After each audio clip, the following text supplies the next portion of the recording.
Hello everyone. We've already started with theme 9, and in the last class I introduced you to the Mughal rulers. I also gave you a little trick about remembering their names in the chronological order, because that's of course very important for our subject. So Bhaj Sab, which would mean Baba Humayun, Akbar, Jahangir, Shah Jahan, Aurangzeb, and then finally the last Mughal emperor, Bahadur Shah Zafar. Please remember, there were quite a few rulers between Aurangzeb and Bahadur Shah Zafar, but we're not going to really look at them because, as important as they were in their own right, they are not really a part of the syllabus. We saw that the name Mughal has been derived from the word Mongol, and the Mughals trace their lineage from their paternal side to Timur and from their maternal side to Genghis Khan, the Chagatai Turks. We then saw, in short, the years from which they reigned, when they were born, when they died. And then we went on to see a couple of pictures.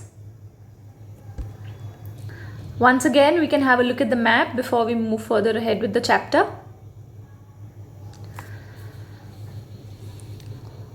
Locate India, locate China, and above China, north of China, locate Mongolia. That's where Genghis Khan was from. If you've located India, move a little west. You will see, northwest rather, you will see Pakistan, Afghanistan, Turkmenistan, and then Uzbekistan. The area north of Afghanistan, around southwest of Uzbekistan, southeast of Uzbekistan actually, would be the Fargana Valley, from where Babur came. So north of Afghanistan, yeah. Locate Iran, which is west of Afghanistan. Iran, the Safavid of Iran, is the ruler who gave refuge to Humayun when Humayun was in exile, because Humayun's reign was challenged by the Afghan military commander Sher Shah Suri. Further away, if you move further west, you can also locate Iraq, Saudi Arabia, Turkey. We've had a look at these places in Form 11, where European history was concentrated on.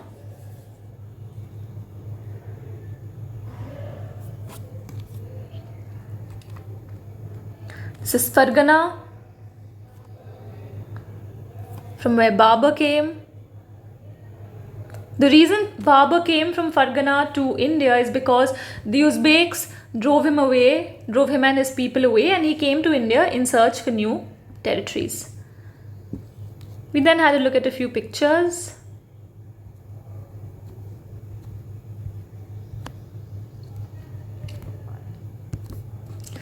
Today we're going to start with chronicles.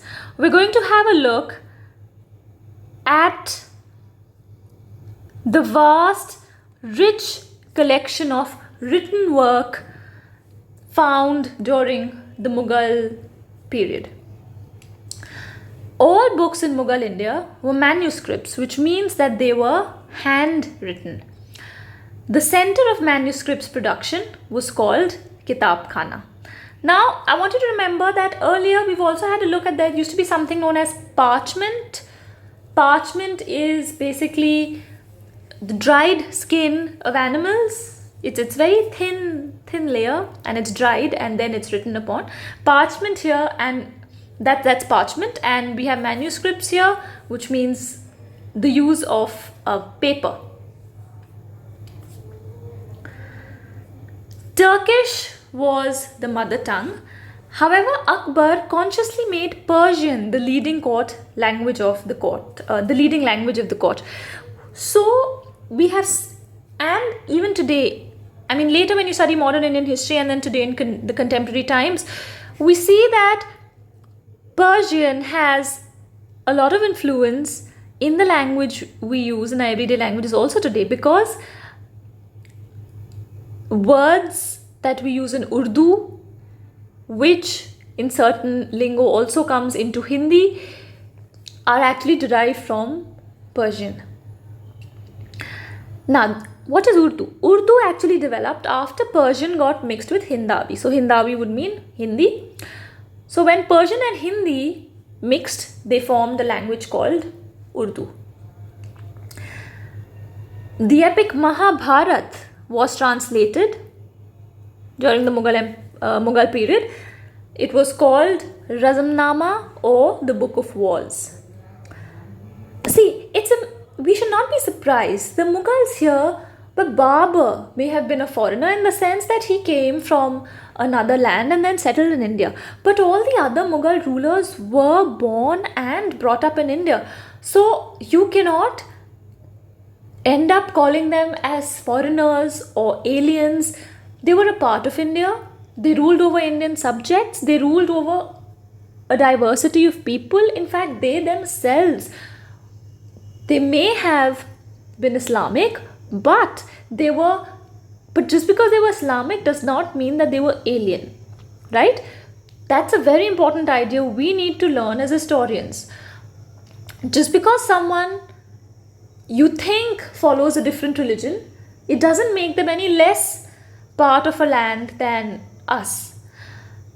The Mughals, very interestingly, were very, very interested in knowing the culture of the country. They incorporated it, they promoted it. In fact, in their nobility, it was a mixed nobility. It was not just people from Iran. They had Indians, they had Indian Rajputs, they had Indian Muslims, because these are people in India who then convert to Islam, and so on and so forth. Mughal official histories such as Akbarnama were written in Persian. We had a look at Akbarnama in the last chapter. We'll also have a look at it in this chapter. It's one of the most important sources for the period of Akbar, written by Abul Fazl, and also for Mughal history in general. While others like Babur's memoirs were translated from Turkish to Persian, to Persian as Baburnama.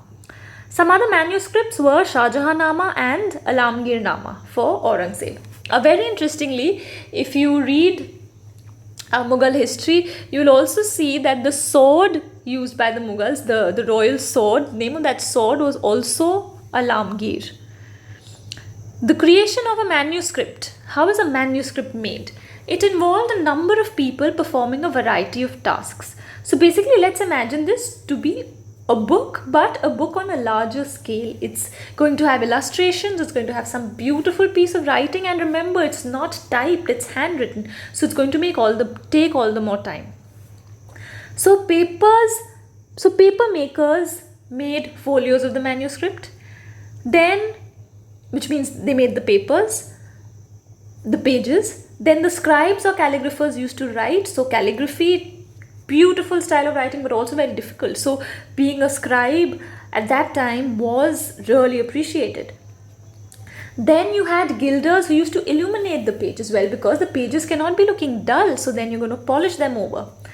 Then you had painters who used to paint on those pages, illustrate scenes, make miniature paintings. And finally, in the end, you had bookbinders who used to gather all these individual folios or these individual large pages and then set them within ornamental covers. So when the book was finally set, it was not a normal book like we have today. The cover, it was a hard cover. It was not a paperback, it was a hard cover, but it was not just hard, it was beautifully made, beautifully written. Sometimes they even used melted gold to beautify the writing or the book. So you can imagine how precious a manuscript actually was. See, a finished manuscript was seen as a work of intellectual wealth and beauty. And to talk of the style of writing, which was calligraphy, Akbar's favorite calligraphy was Nastaliq, which is a fluid style with horizontal strokes. We'll have a look at a picture of Nastaliq. Certain things like this, like the memoirs that were written or Akbar's favorite calligraphy style, they could come as 1-mark questions, so just be a little careful. Now, what is a kitab khana? It was the center of where manuscripts were produced. So this is a kitab khana, like a not like a literally like a library, but almost. Today in a library, we don't see production of books, but we see books already stored. But here in a kitab khana, manuscripts were being produced. You had all the people there who would work on a manuscript. So this is a Mughal kitab khana.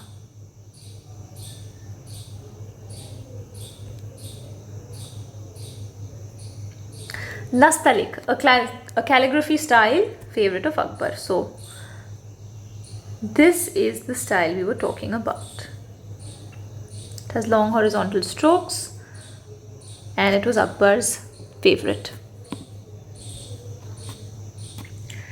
In the next class, we will have a look at paintings. Thank you.